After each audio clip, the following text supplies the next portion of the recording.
Waste Bengal के जो elections हैं वो सेंट्रल फोर्सेस की निगरानी में होंगे, ऐसा कहना है सुप्रीम कोर्ट का।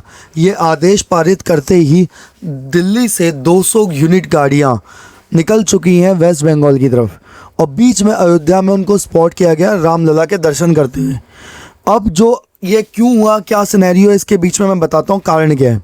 एक्चुअली में जब भी वेस्ट बंगाल के अंदर इलेक्शन होते हैं तो दंगे होते हैं, बहुत सारे लोग मारे जाते हैं। बिकॉज जो पुलिस है ना वेस्ट बंगाल की, एक तरीके से वो ममता सरकार के साथ बिकी हुई है, क्योंकि पुलिस के अंदर अनियमित भर्तियां भी होती हैं जो टीएमसी के वर्कर्स होते हैं उनकी।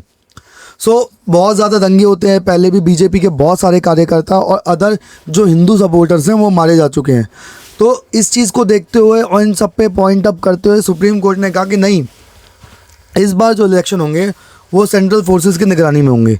तो कंटिन्यू गाड़ियां जा रही हैं, 200 गाड़ियां पहुंच चुकी हैं लगभग। मैंने फुटेज ऐड किया है, साइड में देखिएगा। वो ऐसे ही कंटिन्यू सेंट्रल फोर्सेस की टीम जा रही है वेस्ट बंगाल के इलेक्शन को कंट्रोल करने के लिए।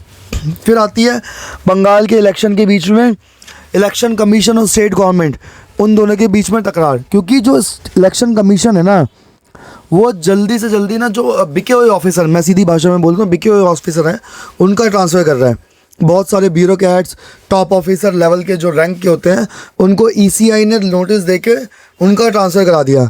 इसी चीज़ पे ममता सरकार भड़की हुई है कि उनके जो रेलेवेंट ऑफिसर है, उनको जो मतलब कहते हैं ना एक तरीके से मिठाइयों वाले उनके लिए थे जो ऑफिसर, उनका ट्रांसफ़र इतनी जल्दी क्यों हो रहा है और इलेक्शन कमीशन से इसमें इंटरफेयर क्यों कर रहा है। इस चीज़ से ममता सरकार ना बहुत ज़्यादा खफा है। उसके बाद मालदा इंसिडेंट में जो 7 जुडिशरी ऑफिसर्स के साथ जो हुआ, उसके बाद सुप्रीम कोर्ट इतनी खफा थी, आपको पता ही है, मैंने लास्ट वीडियो में बताया। अब सुप्रीम कोर्ट ने क्या किया, ये पूरी जांच एनआईए को दे दी है। माना उसके अंदर कोई बम नहीं मिला, एनआईए बहुत आतंकी गतिविधियों में ही जाती है, बट सुप्रीम कोर्ट ने इसको अपने ऊपर हानि लेते हुए इसको एक तरीके से देखा है कि ये आतंकवादी गतिविधि है। इस हिसाब से उन्होंने सारी रिपोर्टिंग, सारी डिटेलिंग एनआईए को दे दी। अब इसकी पूरी की पूरी जांच एनआईए करेगा। इससे और ज़्यादा ममता सरकार खफा है, क्योंकि जो लोग मिले हुए थे ना वो प्रॉपरली टीएमसी सपोर्टर थे और मुस्लिम बहुमूल्य इलाका था तो टीएमसी वोटर बैंक था। लेकिन अब एनआईए आ गई है तो एक्शन प्रॉपरली होगा। तो अब ममता सरकार के अंदर खौफ इस चीज़ का बना हुआ है। अब वोटर लिस्ट की बात करता हूँ। वोटर लिस्ट के अंदर डिटेंशन किया गया, करेक्शन किया गया। पिछली बार मैंने आपको बताया था लगभग 66 लाख वोटर हैं जो वो करेक्शन में हटाए गए हैं, बट अभी ये आंकड़ा बढ़ के 91 लाख के आसपास हो चुका है। सोच के देखिए, 7.66 करोड़ की जनसंख्या है वेस्ट बंगाल की वोटर लिस्ट के अकॉर्डिंग, उसमें से 91 लाख फेक हैं, मतलब 6.5 करोड़ बच गए। और मेजॉरिटी ऑफ जो फेक हैं वो मुस्लिम्स बताए जा रहे हैं या फिर वो जो आउटर स्टेट से आए हुए हैं, अपनी वो करेक्शन करा रहे हैं। लेकिन सुप्रीम कोर्ट का सीधा आदेश है, जो वोटर लिस्ट बन के आ चुकी है उसी के बेसिस पे अब चुनाव होंगे। ये लोग अब वोट नहीं दे पाएंगे। ये एक और बड़ा झटका पड़ता है ममता बनर्जी के ऊपर। फिर आता है एक सबसे बड़ी दिक्कत कि वोट बैंक, ये सब तो एक सिनेरियोज जो अभी बन के आ रहे हैं।